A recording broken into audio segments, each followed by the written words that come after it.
con season again with PAX Australia right around the corner. I can't think of anyone more fitting than our interviewee this week. We sat down with Kitty, or Kitty Can't Even, from PAX Australia to talk about all the things that go into the curation of an event like PAX Australia. We talk about panels, we talk about the floor, we talk about all of the different TTRPG goodness that you're going to find at PAX this year. And it's coming up, so make sure you download that schedule and have a listen to our interview with Kitty. Some people have been asking us what the best thing they can do is to support the podcast. And honestly, it's rating and reviewing it wherever you're listening to it. It really does help us reach brand new audiences and other listeners just like you. TTRPGs are for everybody, and we want to reach as many people as possible. No matter where you're from, we want you to be part of the discussion, part of the roll call here at Aussie Roll Call. So with PAX Australia right around the corner, we are going to kick into a very topical interview this week. We have the lovely Kitty from Kitty, how about you introduce yourself rather than me taking all of your thunder? Absolutely. So my name is Kitty Grace and I am the content manager at PAX Australia. What does that mean, you may ask? Any of the content that you interact with at the show outside of the expo hall, it is something that I have been responsible for and curated. A job that none of us envy you for, I don't think. I think all of us go, thank you so much. That sounds like a logistical nightmare, and I do not know how you do it. I don't know either, but I appreciate the love. Thank you. Oh, we have been told we're very good complimenters, so that's my love language. We asked you to join us because obviously PAX is one of the few cons in Australia, at least, that manages to balance tabletop as well as video games, and we are tabletop people for the most part. How do you go about trying to balance those two quite important things in the world of PAX? Well, it's simply, as you've said, it's a balance, but it's also taking the time to understand the PAX Australia audience as a whole and what people are really looking for. So it's really breaking down what makes a gaming convention and where does tabletop fit within that. It's a lot of patience. It's a lot of taking time to talk to people within that community and really listening to what they want, and then really finding the space at the show to where it will organically fit. And as I guess we'll talk about, I'm really excited because this year we've really been able to grow how it organically fits into the show. I cannot deny that I am a little bit excited and definitely spending part of each of my days involved in said things. We'll talk more about that. I am heavily invested in PAX this year in terms of I'm on 7 panels now, which is you've given me a gift though, Kitty. You have not given me any clashes, which has been very lovely. You're welcome. It took a lot of time, but we got there. I'm amazed. I'm astounded. And I know, Stevie, you are invested in the PAX world in a slightly different way to myself. Less panels and more, I'd say, show floor, but that seems to undermine it a bit. I do a lot of behind-the-scenes stuff that nobody really knows about. And I think the Aussie roleplay community, who are our lovely, who we are hosted by, get a lot out of PAX. Do you have a personal relationship to tabletop role-playing games, or are you just exclusively I don't want to say an event person, because that seems like I'm distilling it down into something that it's not? What a great question. And it's a fair question to ask, because I am a firm believer that you don't have to necessarily have your 2 feet in the whole entire industry or world that you work with, and as long as you can do the job. However, I am very fortunate in saying that for many years, which definitely helps complement me in this role, because it means I can truly understand and ask the right questions and investigate to get what I want at the show. So tabletop gaming has been a part of my world for a very long time, as far as, being in primary school, playing basic board games, like let's start of origins of, Monopoly, Uno. And then once I got to high school, I was really fortunate to meet a group of people who were so lovely, who ran D&D sessions. So like a lot of people, my first introduction to D&D was, Vecna. Like, I'm pretty sure it's one of the very first campaigns.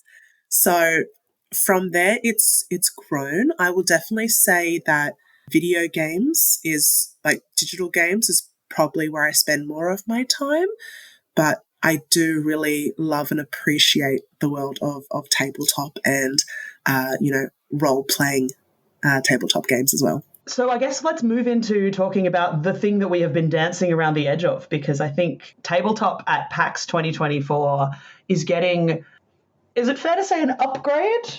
Getting some more fun things that we're all gonna be able to get involved in, and actual players are taking, if not center stage, their own stage. Do you want to talk a bit about Albert?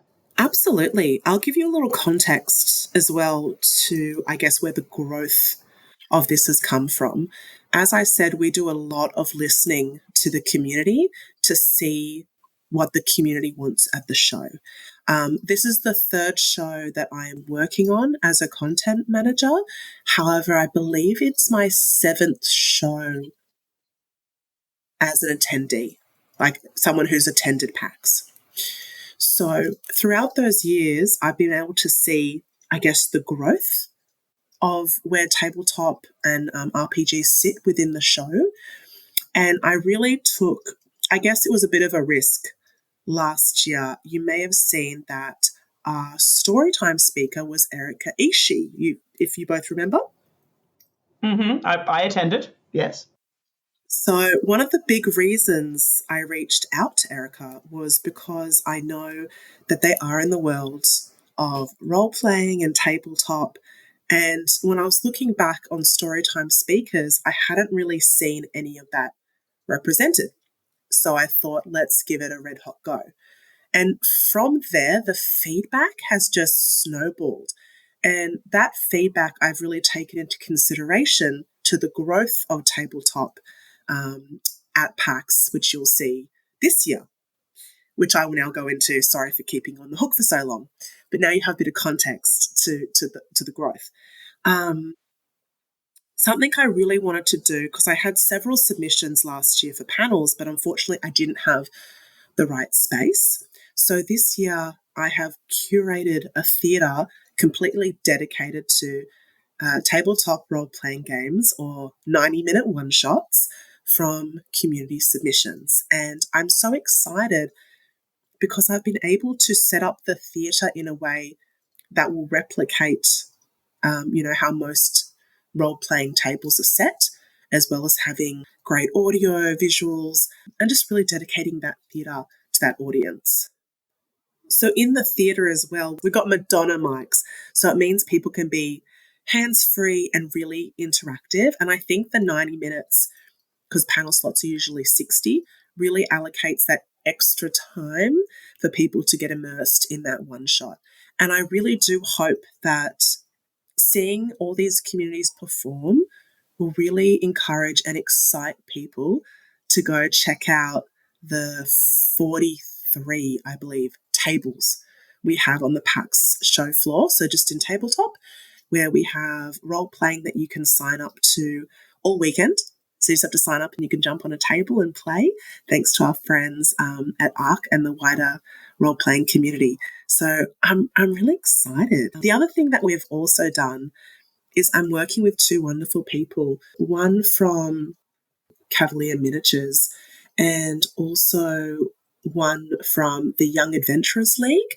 So on the Saturday and Sunday, we're running like a kid's introduction to role-playing just upstairs for a few hours. So I think we're really catering for multiple audiences, whether they're new or have been immersed in the world for a while, to really get that opportunity to experience tabletop and RPGs. Yeah, I certainly think as someone who is embedded in the actual play community, the response from everyone was just like, yes, amazing, we're so excited. And it's really nice to see, certainly because I am in one actual play a day, that there's a breadth of types of games. It isn't all D&D. It is deliberately spread out, which I think we're obviously going to be a lot of people who are like, D&D, that's what I want to play. That's what I see played on Dimension 20 and on Critical Role. But it's really nice to see that there's going to be these other games that are given space at PAX as well.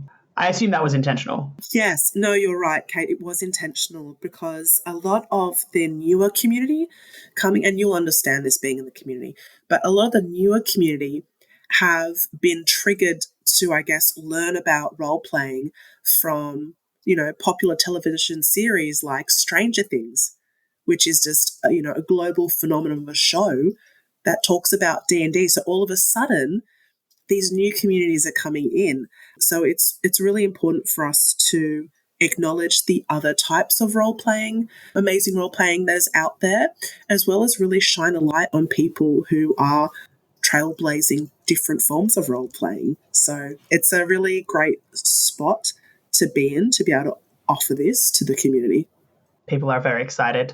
But I will say, it has also been noted by people that it is not just that theatre that you will find tabletop roleplay panels in, which I think was something people were not nervous about, but like, oh no, there's a tabletop role-playing space. Does that mean every single tabletop thing is going to be in the one space and we're all going to be in there for the entire weekend and never see the light of day? And I think that's, again, obviously an intended choice by you and the team to spread us out and make people realise that we're the same flavour of nerd, just in the real world, not in a digital space. Absolutely. Look, one of the biggest reasons, and this is, I guess, an operational showrunner point of view, is I did put all of those role-playing slots in the one theatre purely so I could design a stage and a build specifically for that type of role play or that type of panel. The other panels usually just have things like, goose mics, AV, and it's usually just like a straight table, a line, where, this theatre really has been curated to help immerse people into the role playing. So we'll be playing with lighting, making sure the atmosphere really gets people into the story that's being told. As this is our first year, there's going to be trials and errors. But look, my point of view is you don't grow without making some mistakes. So all I'm excited about is if something does happen, it's great learnings for the next year and we can just continue to grow and get better. As I say, I think everyone in the roleplay community who is attending PAX is going to find something in the Albert Theatre that they're going to be looking forward to, but also by it being there and the actual place being there, it will introduce new people to tabletop who might not have invested in it previously, or might just want something to do for 90 minutes. And listening to some people tell a story sounds like sitting on the mat in kindergarten all over again. Obviously, though, the theatres and the panels are not the only spaces TTRPGs are at PAX. We've talked a little bit about the tables, and I know Stevie's going to be spending some time over that way. You work quite closely with ARC. Did you talk with them a lot about the panels and the interplay between those two spaces, or are we both striking out on our own and coming together in the same space, I guess? With ARC, I'm very fortunate to now have worked, this is my third year working directly with John, who I'm incredibly fond of. We are too. Oh, superstar. And I work directly with John, and I also work very closely with the Enforcer tabletop manager, because it's such a big role. And in essence, my role is, if you look at the umbrella, I'm kind of like the ball at the top of the umbrella, and then I manage all the offshoots. So it's really important that I can, talk to people like John Delwyn, who's our amazing tabletop enforcer manager, to make sure that when we are looking at all the tables, I think we have about over 300 tables in tabletop of free play, including tournament designated space. And then again, I think it was 43. I can't remember, 40 something. Last count I saw was like 44, I think. No, look, I think it's in the 40s of designated round tables for role-playing games. So what I do is I sit down, I look at the map and I go, okay, how much space am I going to delegate to each, free play, tournament, role-playing games? And this might change year on year, depending on, feedback from the previous year and the demand for those spaces. And where it gets really nitty-gritty is I'm able to work with people again like John, who has the scope to talk to all those groups. Unfortunately, that's something I don't have the scope for because I'm managing another, give or take when you break it down, about 33 areas. So it's having that ability to work with someone who's so ingrained with the community to ensure that we deliver content that is really genuinely going to excite people while getting the community involved as well. Do you have any advice? I know that out there are people who are disappointed that their panels didn't make it up, or that such and such a panel that they know someone was pitching didn't get up, and blah, blah, blah, blah, blah, blah, blah. Do you have any, I won't say tips for panels, but like thoughts that might give people pause before they have a whinge, or hope that the future might look different results-wise on their own panel pitches, content pitches at an event like PAX, not necessarily PAX specifically? That's a fantastic question. Thank you, Kate.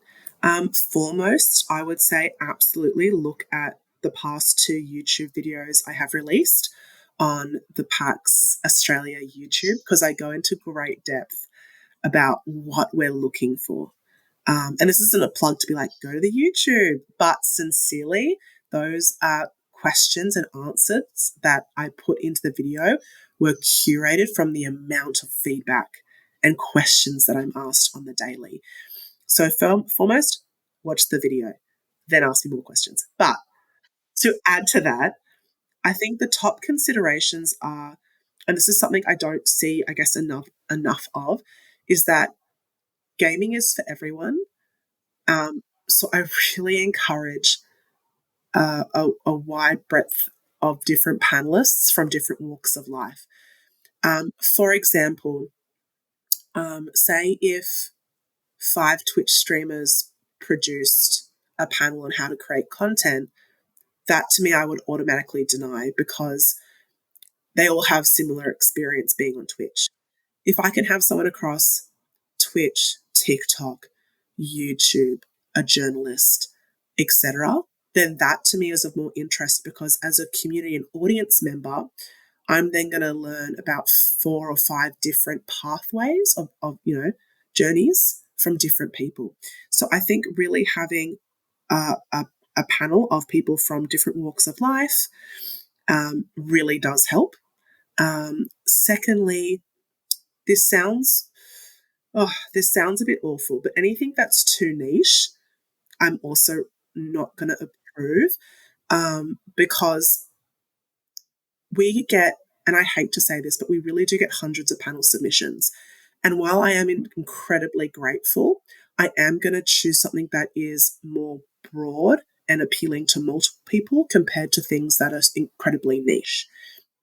If I didn't have so many panel applications and I had the space, then it is something I would consider accepting. But I guess to give you some numbers, so it kind of helps put things in perspective, this year I could, in the hundreds, and I mean hundreds of submissions, I could only accept around 40%. So it's honestly, it is heartbreaking to send those emails, because people do submit good content, but at the end of the day, I really have to prioritize things that I know based on feedback that are going to do well, and that I know, and by do well, I mean genuinely get the interest of multiple people coming to the show. I guess the last thing I want to say is, just because your panel has been accepted the previous year doesn't mean it's going to be accepted again.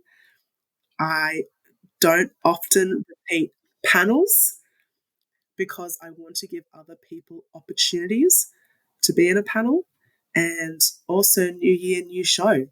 Let's get new content. So I had a few grumbly people in my inbox this year. So nerdum is often very niche already. So could you give us an example, perhaps, of what might be something that is too niche and something that's a little bit more broad? I love the example that you gave about the variety of different content creators, for example. Do you have something similar so that people can really get a bit more of a concrete idea of what would be too niche a pitch? Smash or pass for a particular video game. That is probably too niche. Smash or pass of a wider video game universe? Absolutely. Sometimes I'll accept it if I have the space. Otherwise, I'm more inclined to accept something that is of a wider universe so it appeals to more people. Yeah, I feel slightly called out because of what my panel is and was last year, but that's okay. It's fine. I think yours falls under the more broad category and more broad appeal. Yeah. Yeah, but it's also a repeat from last year. Sometimes I will allow repeats, Kate, as I have done this year, because the panel performed really well last year, and I want other people who missed out to have the opportunity to see that panel, but it doesn't guarantee that I'll then approve it the following year. Be warned. Oh no, and I think that's very important. Like, I was very much applying, not assuming I would get the panel that I'm producing up again at PAX. I hoped, because it had done well, that we would, but and I have already started thinking about how I would change it for 2025 if we decide to pitch it again, because it shouldn't be the same thing year on year. Same goes for you wouldn't watch the same episode of the same TV show over and over and over again. Absolutely. So why would we see the same panel every year? Well said. Well said. And you wouldn't want to play the same one shot over again. Oh, well, unless you're a GM, then you might choose to play the same one shot over and over and over again and get different results. I run the same one shots over and over again quite a lot. Results yeah, do vary slightly. Like, didn't mean like that. Yeah. But yeah, I think those are both important. And, I think pointing people to the video, I think the video is quite a good resource for anyone who was pitching. And I think what we've already talked about having a diverse voice. So don't be the 700th D&D only actual play, because there are already 10 on the list. I don't know. I'm pulling numbers out of my head here, but bringing something different, bringing something, as you say, that speaks to a different audience is so important, both in terms of us in the actual play community and in terms of conventions and things like that. I'll tell you something very cool. Something very cool, Stevie and Kate. When I was reviewing the submissions specifically for the Owlbear Theatre, which we had pre-promoted prior to panels opening, not one was the same. And that is so incredibly cool and really demonstrates how vast and creative the community is. Fantastic. And that's also really cool, I think, to know for anyone who has pitched this year and not been successful and wants to pitch again. This year you didn't fit the jigsaw. Next year the jigsaw will be different, and not wanting to see the same panel twice means that you never know what's going to get up the next time around. For anyone wanting to get the most out of the tabletop areas at PAX this year, what would be your top recommendation?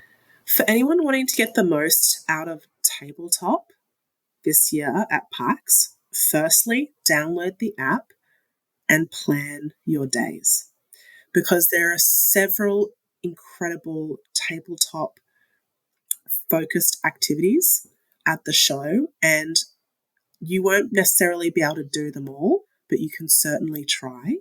So I'm going to list some off the top of my head. You've got, firstly, the tabletop area of the expo hall, which is open until 11:30 p.m. on Friday and Saturday and open till 6 on Sunday. You can start there with tournaments if you want to definitely dip your toes into a tournament. You can play a game of free play with friends. You can head to the tabletop role-playing game HQ to book into a game and immerse yourself there. I would highly recommend doing that early in the day because games do book out. So, personal experience, if you don't want to be disappointed, go to that sign up desk first thing to get in and book a game for later in the day, just so you've got that spot. And put it in your phone as an alarm because you will get sidetracked with the amount of things there is to do at the show. Thank you, Stevie. Great input. You should also take the time to head to Tabletop Indie Rising and PAX Aus Indie Showcase to see the tabletop winners.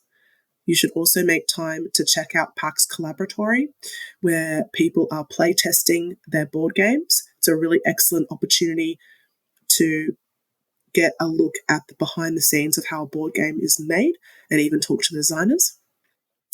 I would look at one of the 9 theatres to see what tabletop content is running, especially in the Owlbear Theatre. I would book in maybe around lunchtime when you want to take your food and maybe sit for 90 minutes and chill out and watch, a one-shot.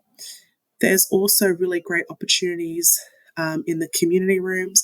We've got Blood on the Clock Tower.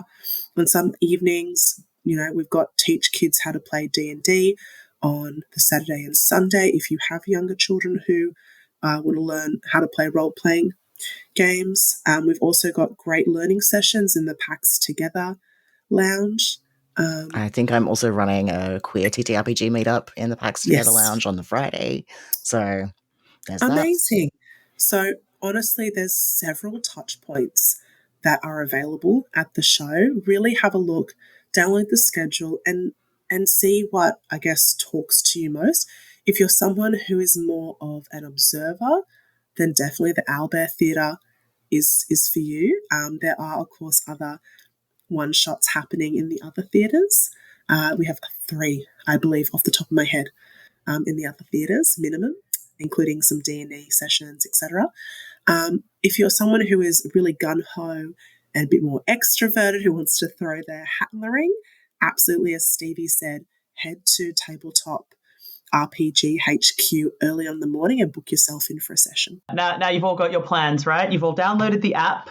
You're all set to go, not me just making sure I'd already programmed the panels I'm on into the app, which I had almost not done, which for anyone who is doing panels or has other commitments, please make sure you program those things in as a priority, because don't double book yourselves at PAX. Can confirm, not a fun time.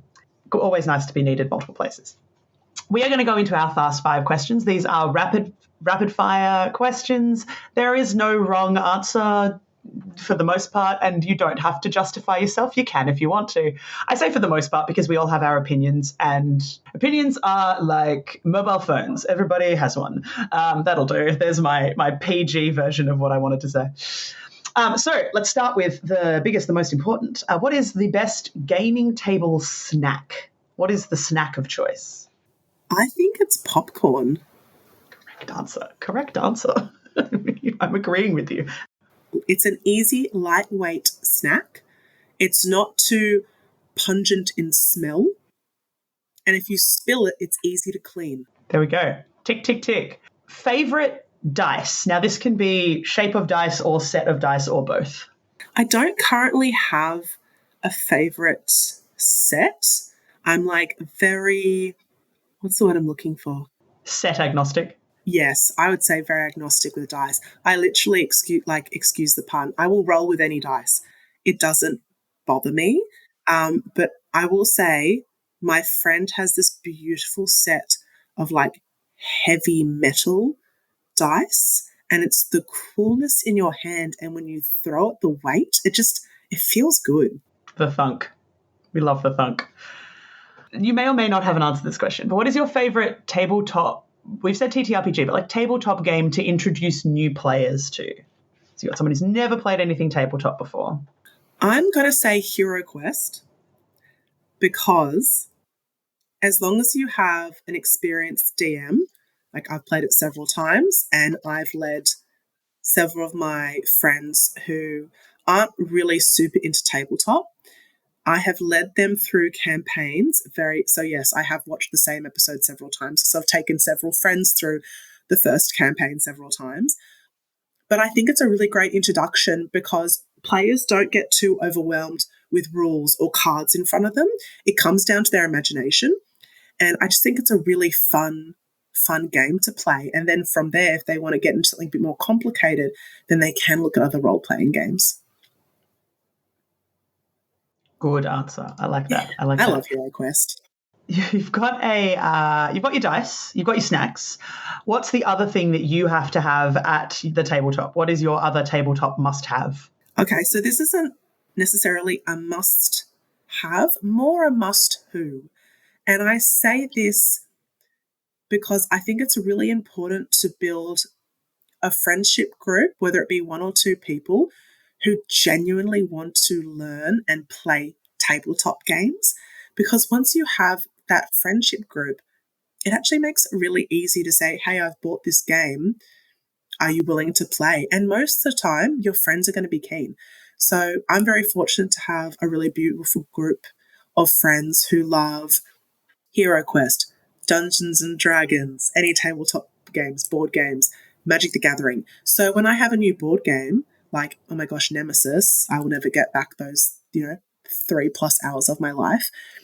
They're just down to clown. They're down to play. So my must-have is definitely finding a person or a group of people who genuinely want to play tabletop. And then from there, everything else will flow. I love that. I love that as an answer. I really do. All right. And the last, probably the silliest, but somewhat the most important. If you could have a companion, a like minion animal, like a robot, like a familiar from D&D 5e, what would your familiar little guy be? See, I've thought about this several times because there's so many pros and cons to different familiars. Like my number one has always gone, like my go-to has always been a cat because that's a creature that I really resonate with. I just love cats. So it would probably be a cat. My other familiar option would be a raven. So it'd be a cat or a raven. Nice. Well, much as I know that we could talk PAX things all day, we do want people to get along and to experience it. If you don't already have your pass organised, what are you doing? We are 2 weeks out. We need to be all there together having a wonderful time. So sort yourselves out to come down if you are going to be in the Melbourne area. Come down to PAX. Otherwise, you can tune in to some of the things that will be on the show floor via varying different digital channels. But Kitty, if people want to talk not about why they didn't get their submission in, but if people want to talk to you about things PAX related, where can they scream into the digital void to get your attention? Twitter is the easiest spot, or rather X. My handle is Kitty Can't Even. If you just tweet at me or shoot me a direct message, depending the request, I will then facilitate where I can. Well, thank you so much for giving up some of your time to talk to us. We look forward to seeing you in the flesh at PAX, although I'm sure you'll be running around like a headless chicken. But otherwise, thank you so much, and we'll see you at PAX. Thank you, Kitty. Thank you so much for your time. Can't wait to see you all. Now, what about all the things happening at PAX? Today's episode was very PAX focused. So, first up, there is a Melbourne Queer TTRPG's meetup at PAX that I, Stevie, am hosting. This will be happening in the PAX Together Lounge on the Friday, so Friday the 11th of October at 12 p.m. So if you want to come along, maybe play some small TTRPGs, meet fellow queer TTRPG players, we will be in the PAX Together Lounge on Friday at 12 p.m.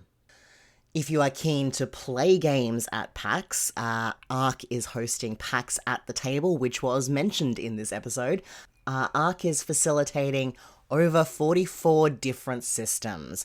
Many of them are independent and Aussie, as well as some well-known favourites. In addition to that, Chaosium is hosting several tables, as well as the Melbourne Dungeons and Dragons Adventurers League. So there'll be lots to do, and as I recommended in the podcast episode, make sure you sign up for games early in the day for games that you want to play later on so that you don't miss out.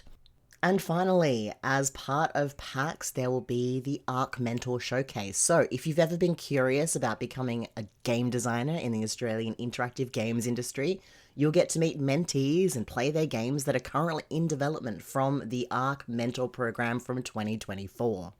If you want to know more about the Mentor Showcase and when you can meet the mentees and play the games, just head to the RPG sign-up desk and the lovely folks there will be more than willing to help you out. Phenomenon is coming up. Phenomenon offers a wide range of exciting, creative, imaginative, and fun role-playing games for your enjoyment. Pheno aims to extend the role-playing community in Canberra to provide a space where you can relax, chat, make new friends, play games both familiar and unfamiliar, and otherwise do stuff you wouldn't normally do on a weekend. Phenomenon has a strong focus on games written by local designers from both Canberra and all over Australia. So that is happening from the 4th to the 7th of October 2024, and we'll have a link to that in the show notes. Games Week at the Table is back again for another year. Now, this is a live-streamed event hosted by the Australian roleplay community, and it has 2 actual play games. First up is Night, which is a game made by Mark Barron, and Night stars the amazing Dale Kingsmill, the esteemed Vela Mal, and the wonderful Tully, and it is GM'd by the system's creator, Mark Barron. We also have a design-along, designing a tabletop game, which is facilitated by Lucien Impala, who is one of the ARC mentors, along with Vel and Kel, who together go through the first concept phase of designing a tabletop game. Then we have art and graphic design in the world of TTRPGs. On this panel is V, who is one half of Story Brewers, Helen from Dewey Studios, and Christina from Bespoke CC. Rounding out the day is the second actual play, which is Dark Vigil, which stars Ben Byrne of Ghostfire Gaming, Sasa Lestrange, who is of Pause Menu, and Jeremy Vine of Masters of Alchemy, and V. Francesca, who is also from Masters of Alchemy, and this is GM'd by the system's creator, Nicole Renner. This will be live streamed over on the ARC Twitch channel, which we will link in the show notes on the 6th of October, starting at 11:30 a.m. And that is all the news that I have for this episode. If you've got news or you think you're well placed to have an interview with our team, we do also have Google Forms available in our description to get in touch with us. We want to hear about your Kickstarters, about your events, about what it is that you're bringing to the TTRPG space. We know the Australian TTRPG space is vibrant and we want to hear from everybody. Vox Pops. My name is Elodie. What's your best gaming table snack? Oh, corn chips for sure. They're amazing. But not cheese-flavoured ones. No? Okay. I don't know why they insist on making them all cheese-flavoured. I think it's because they taste too good. Yeah. Excellent. What's your favourite dice? So either a set or a type? I'm going to have to go with the crowd and say the weirdly underappreciated one that everyone loves, the D12. Yep. Beautiful. And do you have a favourite game or system that you introduce to new players with?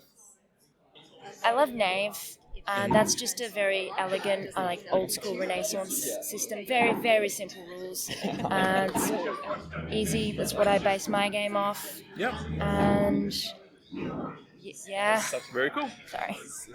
Tabletop accessory must-have.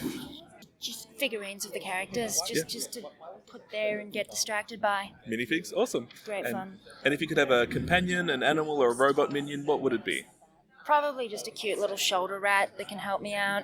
Yeah. I think I've yet to be in a campaign where one of the players doesn't have a shoulder rat. Very cool. Thank you so much. Some people have been asking us what the best thing they can do is to support the podcast. And honestly, it's rating and reviewing it wherever you're listening to it. It really does help us reach brand new audiences and other listeners just like you. TTRPGs are for everybody, and we want to reach as many people as possible. No matter where you're from, we want you to be part of the discussion, part of the roll call here at Aussie Roll Call. This podcast is produced in affiliation with the Australian roleplay community. If you'd like to join the ARC community, head to arcrpg.org, where you'll find a link to our vibrant and inclusive Discord server. Your hosts have been Kate O'Sullivan, Dan Machuca, and Stevie Schaefer. Cover art by Helen Graham of Juimon Studios. Title music is Sweet Sunday Groove by Slailkey. Interstitial music is Newer Wave by Kevin MacLeod, used under a Creative Commons 4.0 license. Production by Stevie Schaefer.